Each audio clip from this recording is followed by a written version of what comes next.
Okay, so here is the front bow for the hardtop on a 1960 Corvette. Just got it out of copper plate.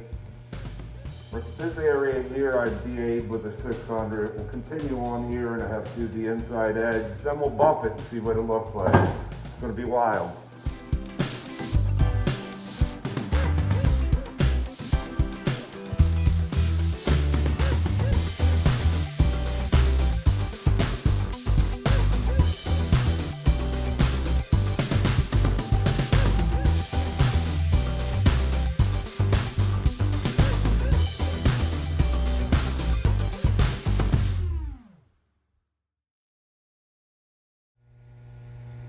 So here is our front bow for the hardtop 60 Corvette. You see what's happening you see the reflection of the tail?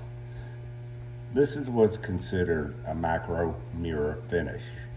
This is what I've done basically my whole life.